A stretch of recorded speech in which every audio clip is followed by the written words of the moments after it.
Centre वाला part इधर ही होगा, सेंटर इधर ही होगा, इस कर्व का सेंटर किधर होगा, इधर ही होगा। ये आउटर एज हो गया, तो इसको लिख लिया कि ये हमारा आउटर एज हो गया, आउटर एज। तो आउटर एज को अपलिफ्ट कराएंगे ऊपर, ठीक है, आउटर एज को अपलिफ्ट कराएंगे ऊपर। तो आउटर एज को यहाँ क्या किया हमने, ऐसे अपलिफ्ट कराया, ये आउटर एज को अपलिफ्ट कराया। और इसके बाद इस पेमेंट को हम देख रहे हैं, तो पेमेंट अब हमारा कुछ ऐसा दिख रहा है, ये हमारा पेमेंट हो गया। इनर एज जहां था वहीं रहा, आउटर एज को हमने अपलिफ्ट करा लिया। तो आउटर एज को अपलिफ्ट जैसे ही करा लिए, हमारा पेमेंट जो है थोड़ा सा तिरछा हो गया, इंक्लाइंड हो गया।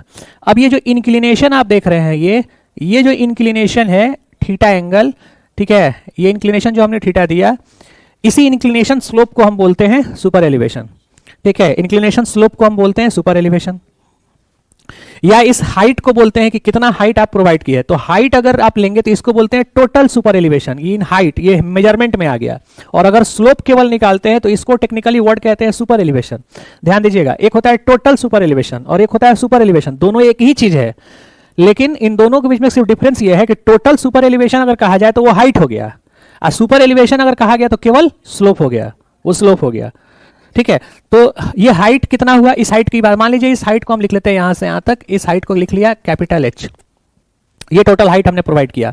रोड की ये विड्थ